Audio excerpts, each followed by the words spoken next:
So this was an interesting start to the show. MJF pulls up, and this was important that you saw the promo that they put online after Dynasty, where MJF is interviewed by Renee, and he cuts off Renee saying, "I'm going dark." He was going to stay offline. He wasn't going to pay attention to anything. And therefore, he showed up blind on Wednesday, not being made aware that Darby Allin has issued the challenge for tonight. So he keeps cutting off Renee, and he's bragging about his wins of late, kicking out of the one-winged angel. Don Callis comes in, and this is where MJF learns for the first time that Andrade beat Darby. So he says that that Andrade is not championship material. And then finally, Renee screams that the match is happening, and it's happening now. And Darby makes his entrance as MJF proceeds to head out to the ring. So we are starting things off with the tease of the match. MJF is protesting. He explains he went dark after Sunday, and he threatens to sue everybody from Darby to Tony Khan to WBD. He insults Washington and says his back hurts, and it would be really bad for this company if they forced him to wrestle hurt. He has to replace the microphone, cuts down Darby, who is good, but not great. You are not championship material, and you're not ready. Darby cuts him off, and the guy is like nearly in tears cutting this promo, saying, "If I'm not ready tonight, I'll never be ready. I've killed myself for this company. I postered all over town for this show. And only 2,800 of you showed up. I climbed Mount Everest. I've been ready. My career started 10 miles from here at the Buddy Wayne Academy, and I told myself I would either fail or succeed as Darby Allin in this business." And with that, Bryan Danielson stands up at the desk. Tony Khan agrees with MJF. He will not let him wrestle unprepared. Instead, you will have plenty of time because you're wrestling Darby Allin in the main event. And if he refuses, he will be stripped of the belt. So obviously, Tony not worried about this potential back injury. He's not going to get checked out. And Darby tells him, "I'm winning with a headlock takeover." And if ever there was a segment that was just painted to this, you basically could have had Tony Schiavone calling this one in advance like he did the Mick Foley title change. They were trying to make it as clear as day. Come back for the main event. You're going to get something big. And that was the setup here. And this is going to be a really interesting, I know we don't really get quarters anymore, but this is going to be one of the more interesting episodes because you had that buzz online about the potential of this, and they really geared this first segment toward it, and then gave you like the final push with Sting later, right before the final segment. Yeah, obviously intentional, but like they were heavily telegraphing that a title change was about to occur tonight, and like they were shooting for as big an audience as they could possibly get for this. Yeah, and in that sense, like this felt very like raw, like 90s 2000 like type of like feel, like talking segment to start the show to lead you towards the main event, but I don't think there's anything wrong with that, especially in the way that AEW does it, where like whenever they do something like this, it's going to lead to something significant, and just for the for the retention of the audience and for building anticipation for a match that doesn't have the benefit of having a pay-per-view cycle in order to really kind of build hype for. I thought it was very effective. Especially though through Darby's very passionate like promo, like the emotion on his face, I think telegraphed things about as much as like really anything else. You knew this was going to be a very significant night for him, so it just kind of raised the stakes and raised our expectations that a title change would be taking place that much more. So like it was a very believable speech where it sounds like he's speaking about some level of truth about what it means to him to be a champion. So yeah, very strong opening segment. I don't love that, like the whole MJF like going dark and like being unaware of this stuff. Like I just find that a little bit hard to believe in this day and age. Like I feel like there could have been a way to set up like MJF not wanting to wrestle him without doing something that I feel is so cartoonish, especially for somebody like MJF, who I feel like tweets all the time. But anyway, very minor criticism. Otherwise, this whole thing I thought I felt the same way. It's like, yes, you can cover it with like they explained, like they gave you an explanation. They didn't insult you with the idea this guy just had no clue about anything that everybody else knew for 3 days. It was like obviously coming out of this match, they want to have a built-up case for MJF to come back with. And you wanted to promote this match for several days from the pay-per-view. But I agree with you. Like, it is kind of preposterous that this guy went 3 days with being advertised for this title defense, and nobody, like his wife didn't say, I know you're in a... His wife was a reporter. Like, yeah, I was like, just text your husband and be like, by the way, you probably shouldn't go to Everett this week. Yeah. Although in canon, we don't know that she's his wife, right? I guess not. Did they not? Well, kind of. Like Jeff Jarrett brought her up, like basically in those promos. Like we've had references to her, but I guess not by name. Sure. Also, like continued hinting towards MJF and Andrade being a next destination for both of them. Yeah. It is WrestleMania month at postwrestling.com. Wei Ting and John Pollock go live all WrestleMania week beginning Monday, April the 13th. Sign up for the Post Wrestling Cafe and you will get live shows all week long leading into our coverage that weekend of WrestleMania 42. This month, we're also bringing you reviews of Spring Break 2 from New Orleans in 2018 and a special Patrons Pick edition of Rewind Away. Sign up now at postwrestlingcafe.com, and this month, new subscribers get 50% off for the first month. Head on over to postwrestlingcafe.com.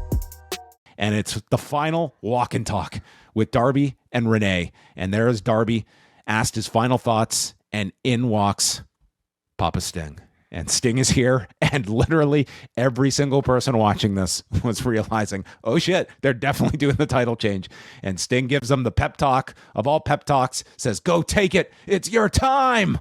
I flew here all the way to goddamn Everett for this. You better not fuck this up. And Darby heads off to the ring, but they were gassing everything for this last quarter. They certainly were. Like we were in overrun territory by this point, weren't we? Like, it was just past 10, and it's like, I didn't think this one was going to go super long if they're not doing any more commercial breaks. So you did get a short match, but the match like pretty much started at like what, 10:03, 10:04, like the bell rang at about that time. Yes. So they make their entrances. The match begins. MJF hands over the dynamite ring to Aubrey Edwards, who turns her back to remove the ring, and MJF kicks him in the balls and goes for the headlock takeover, but Darby's ready and stops it, and in doing so, runs MJF towards Aubrey, whose back is now turned again, and he hits MJF low, and he proceeds to put on a scorpion death drop, or hit a scorpion death drop, and hits a coffin drop from all four turnbuckles, and lifts him up, headlock takeover, and pins MJF, as Excalibur yells, quote, "Oh my God! Oh my God!" And Darby Allin is your new champion. The locker room empties. We get Brody King, the Bucks, Colt Cabana making a rare appearance. Mystico. This was the most surreal to see Darby here and Mystico just standing in the back in a tracksuit. And Sting is the last one out as he hugs Darby. The confetti comes down, and that's how the show went off the air. Not a super long overrun, especially considering last week almost went to 10:30 in comparison. But a new champion, and they went with the idea that many surmised after Sunday that they would. How did you feel it came across, the whole presentation? Well, this closing scene is absolutely beautiful, and one that I think, will be remembered for certainly Darby Allin's entire career, but like an AEW viewers, I would say, like, for a long time. And it evoked, I thought, like great other babyface celebrations with the locker room spilling out, like Brett at WrestleMania 10. Certainly the way they built up to it in 2 hours, I thought was a very good, well done job in teasing us and letting us know that something significant was about to happen. The promo was great. And it felt like a big moment in Arena. I do wish the match was a bit more substantial. And I don't know if they had to cut things down for time for TV, but to me, like the effect of this felt very much like they were simply quickly executing a title change on paper rather than something that felt like more of a struggle, which I would want for a character like Darby Allin for his first title win. So, like I thought they maybe justified the acceleration of the pace given the two low blows, but to me, at best, like that felt like a near fall, and I would have liked to have seen a little bit more sort of like unpredictability, before getting Darby to actually fight and win the championship, much in the way that like modern Money in the Bank, wins are like not just straightforward, but like there has to be a bit of a fight and a bit of a struggle before it happens. But of course, there's no arguing with the booking and the resulting celebration here. I love that Tony is willing to do this sort of surprise booking that you wouldn't have seen coming. And it created a wonderful scene. And I'm very curious to see how they change direction or play with it now that we got a new champion. And how does this lead to All In, if at all? Yeah, I mean, it's been years since they flipped the main title on television. I did not mind the way they did it here, because I think the story you should tell is the idea of the champion that just gets knocked out after one punch in the first round, and it's did you just land the lucky punch, and you will get the big match between these two. I would headline this with Double or Nothing. I think this should be the main event of Double or Nothing, the rematch. And can I also bring up, though, if they're going to do this, I don't know if they should have done the Brody King one, the quick win over MJF with the chokeout. Right. I mean, you can. It's the idea being that, MJF came back and then he beat Brody King. So the idea here is like they're teasing you that Darby might drop it immediately when he faces MJF. I think you want to present Darby as this champion that can lose it at any time, because I don't think it's going to be a super long reign. I don't think anyone is expecting Darby to go into England with this championship. Mm-hmm. And that's not the worst thing, to have a champion that you do have that idea that he could lose it to anybody at this point. But do you see him and MJF at Double or Nothing, or do you even see them doing that beforehand and something else is slated? How many weeks are we away? It's over a month. It's like May 24th, 25th. Like it's 5 weeks until Double or Nothing. So they do have some time. MJF seems to be linked to Andrade at the moment. So that could be Double or Nothing, or that could be television. I don't know. Something tells me like that Darby might have somebody else. But it's also MJF in Queens, by the way. So it's like it's New York. I could see MJF in that role potentially, but different ways of where you can go with Darby. I think the idea of a Ciampa TV match is very likely, the way they teased that one as well. So there you have it.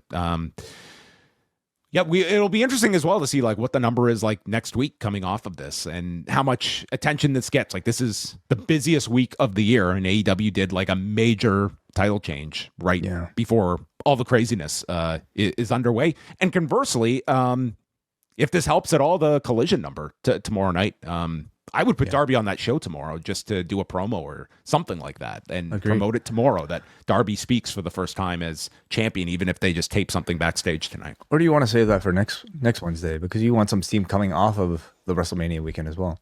They might. It's just, it is Everett, right? So, but this crowd got the title changed. Maybe they got their Darby fill for the week.